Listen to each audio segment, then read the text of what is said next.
मर जाना, मगर हनुमान जी की पूजा करते वक्त इन सब बातों का ध्यान रखना, नहीं तो हमेशा नुकसान का सामना करना पड़ सकता है। हनुमान जी हिंदू धर्म में शक्ति, भक्ति और सेवा के प्रतीक हैं। उन्हें संकट मोचन, अंजनी पुत्र, बजरंग बली आदि कई नामों से जाना जाता है।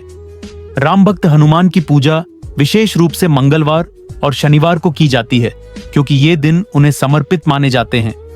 हनुमान जी की पूजा से भय, रोग, शत्रु और जीवन की बाधाएं दूर होती हैं। विशेषकर वे लोग जो अपने जीवन में आत्मबल, साहस और स्थिरता चाहते हैं। हनुमान जी की भक्ति उन्हें मानसिक शक्ति प्रदान करती है।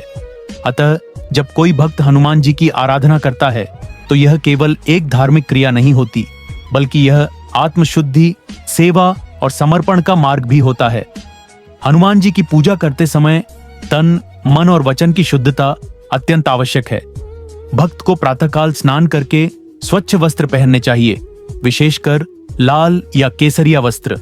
पूजा स्थल को साफ सुथरा और शांत रखना चाहिए। हनुमान जी ब्रह्मचारी हैं, अतः उनकी पूजा में सात्विकता का विशेष ध्यान रखना चाहिए। पूजा के पहले लहसुन, प्याज, मांस, मदिरा आदि का त्याग करना चाहिए। महिलाएं मासिक धर्म के दौरान हनुमान जी की पूजा नहीं करती, क्योंकि यह एक पारंपरिक परंपरा है और इसे शुद्धता से जोड़ा जाता है। साथ ही पूजा करते समय मोबाइल, टीवी या अन्य ध्यान भटकाने वाली चीजों से दूर रहना चाहिए, ताकि मन एकाग्र बना रहे। हनुमान जी की पूजा के लिए सामान्यतः सिंदूर, चमेली का तेल, लाल फूल, तुलसी पत्र, गुड़, चने, नारियल, दीपक और अगरबत्ती की आवश्यकता होती है। पहले श्री राम का स्मरण करें और फिर एयूएम हम हनुमते नमः या रामदूताय नमः मंत्र का जप करते हुए हनुमान जी का ध्यान करें। पंचामृत से अभिषेक करना भी शुभ माना जाता है। श्री हनुमान चालीसा, बजरंग बाण, सुंदरकांड का पाठ पूजा में विशेष प्रभावी होता है। जो भक्त नियमित रूप से हनुमान चालीसा पढ़ते हैं, उन्हें भय, रोग और नकारात्मक शक्तियों से रक्षा मिलती है।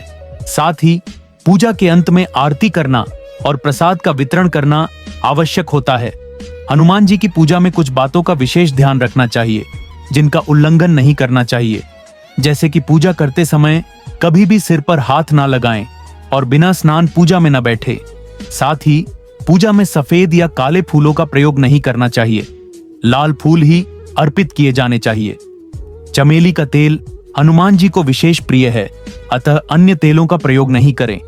पूजा करते समय मन में ईर्ष्या, क्रोध, अहंकार जैसे भाव नहीं रखने चाहिए, क्योंकि हनुमान जी विनम्रता और भक्ति के प्रतीक हैं। उन्हें प्रसन्न करने के लिए सच्चे भाव, पवित्रता और निष्ठा से पूजा करनी चाहिए। हनुमान जी की सच्ची भक्ति व्यक्ति के जीवन में कई प्रकार से लाभदायक होती है। इससे आत्मबल, साहस, धैर्य और सेवा भाव में वृद्धि होती है। विद्यार्थियों, नौकरी पेशा लोगों और मानसिक तनाव झेल रहे व्यक्तियों के लिए हनुमान जी की आराधना विशेष फलदायक मानी जाती है। संकट के समय हनुमान बाहुक, सुंदरकांड या बजरंग बाण का पाठ चमत्कारी प्रभाव डालता है। साथ ही जो भक्त नियमित रूप से हनुमान चालीसा का पाठ करते हैं, उनके जीवन से भय और शत्रुता समाप्त हो जाती है। अतः हनुमान जी की पूजा केवल एक धार्मिक क्रिया नहीं, बल्कि यह जीवन को सकारात्मक दिशा में ले जाने वाला आध्यात्मिक साधन है। उनका आशीर्वाद पाने के लिए सच्चे मन से पूजा करना ही सबसे बड़ा उपाय है। इस तरह से दीपक जलाने से दीपक के धुएं के साथ घर में नकारात्मक ऊर्जा का निवास हो जाता है। इसीलिए दीपक जलाते वक्त इस बात का ध्यान रखना जरूरी होता है। यह सब जानने से पहले चैनल को सब्सक्राइब करके वीडियो को लाइक कर दीजिए, ताकि आगे भी आपको ऐसे ही जानकारी मूलक वीडियो मिल सके। दीपक हमेशा तिल के ही तेल से जलाना चाहिए। सरसों के तेल या अन्य किसी तेल से दीपक जलाने से दरिद्रता का निवास होता है। इसलिए हमेशा तिल के तेल से ही दीपक जलाएं।